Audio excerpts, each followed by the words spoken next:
नमस्कार, स्वागत है यूथ वॉइस पर। खबर की शुरुआत दो वाक्यों के साथ करना चाहूंगा।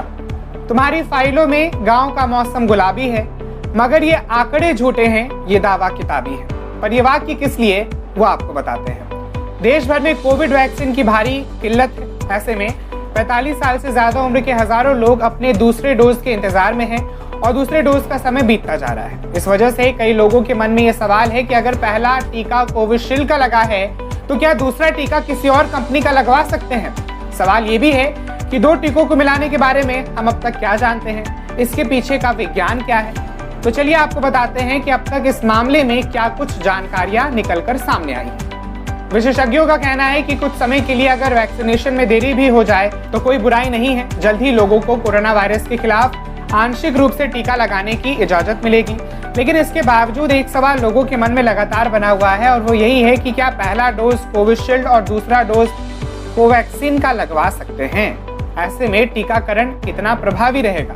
आपके कुछ ऐसे ही सवालों का जवाब हम इस एक्सप्लेनर में देने की कोशिश करेंगे, तो बने रहें आखिरी तक। सबसे पहला सवाल जो हर पहले डोज लगाए व्यक्ति के जहन में है वो ये कि दूसरे डोज के लिए कोवैक्सीन के लिए स्लॉट नहीं मिला तो क्या मैं कोविशील्ड लगवा सकता हूँ।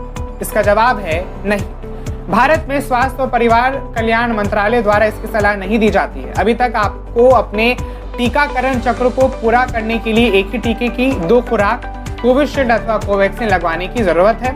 मतलब अगर आपको पहला टीका कोविशील्ड का लगा है तो दूसरा भी कोविशील्ड का लगना चाहिए। अगर पहला डोज कोवैक्सीन का था तो दूसरा भी कोवैक्सीन का ही होना चाहिए। अगला सवाल, क्या कोई कारण है कि दो टीकों का मिक्स वर्जन हम इस्तेमाल नहीं कर सकते। सबसे पहले भारत में दो डोज को मिक्स करने से जुड़ा कोई अध्ययन फिलहाल नहीं किया गया है। शोधकर्ताओं का कहना है कि सभी टीके मिक्स होने पर काम नहीं करते हैं। दोनों को मिलाने को लेकर कोई जवाब वैज्ञानिक अध्ययनों के बाद ही मिल सकता है। तीसरा सवाल, क्या कोवैक्सीन और कोविशील्ड अलग तरह से काम करते हैं। इसका जवाब है हाँ। ऑक्सफोर्ड एस्ट्राजेनेका या सीरम इंस्टीट्यूट ऑफ इंडिया का कोविशील्ड एक वायरल वेक्टर वैक्सीन है। भारत बायोटेक का कोवैक्सीन एक निष्क्रिय टीका है, जबकि लक्ष्य एक ही है, लेकिन दोनों टीके मानव शरीर पर अलग अलग मैकेनिज्म का इस्तेमाल करते हैं। कोवैक्सीन एक निष्क्रिय टीका है। ये वायरस या बैक्टीरिया से बने होते हैं जो चिकित्सीय रूप से मारे गए हैं और इसलिए WHO के अनुसार अब बीमारियों का कारण नहीं बन सकते हैं। इसलिए कोवैक्सीन अन्य निष्क्रिय टीकों की तरह काम करता है, जैसे कि hepatitis A, influenza, polio, rabies. दूसरी ओर कोविशील्ड का विकास एडेनोवायरस के कमजोर संक्रमण से किया गया है। BBC की एक रिपोर्ट के मुताबिक इसे कोरोना वायरस जैसे लगने के लिए बदला गया है। हालांकि जब इसे शरीर में डाला जाता है तो इससे कोई बीमारी नहीं होती। सवाल अगला, क्या अन्य देश टीकों का मिक्स वर्जन इस्तेमाल कर रहे हैं, कॉकटेल इस्तेमाल कर रहे हैं। इसका जवाब है हाँ। मुख्य रूप से यूनाइटेड किंगडम और फ्रांस। उदाहरण के लिए समझिए, फ्रांस में जिन लोगों को पहली खुराक के लिए एस्ट्राजेनेका वैक्सीन मिली है उन्हें उनके दूसरे शॉट के लिए फाइजर और बायोटेक एसी द्वारा विकसित वैक्सीन की पेशकश की जा रही है। ऐसा तब हुआ जब सरकार ने बूढ़े रोगियों के लिए एस्ट्राजेनेका वैक्सीन पर प्रतिबंधित लगा दिया।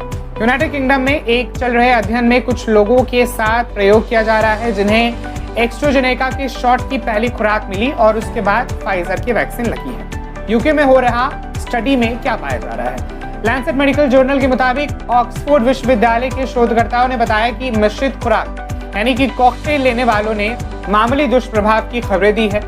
चल रहे शोध से पता चला है कि मिश्रित या मिक्स खुराक लेने वाले 800 लोगों में से लगभग 10% ने गंभीर थकान की बात कही है। हालांकि एक और जरूरी बात कि ये पहली बार नहीं है जब कुछ ऐसा होने जा रहा है या कुछ ऐसा हो रहा है।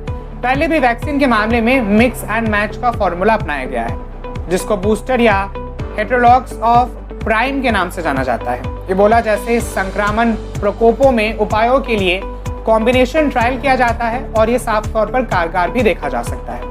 अभी देखना दिलचस्प होगा कि भारत सरकार क्या कुछ वैक्सीन शॉर्टेज के लिए अपनाती है।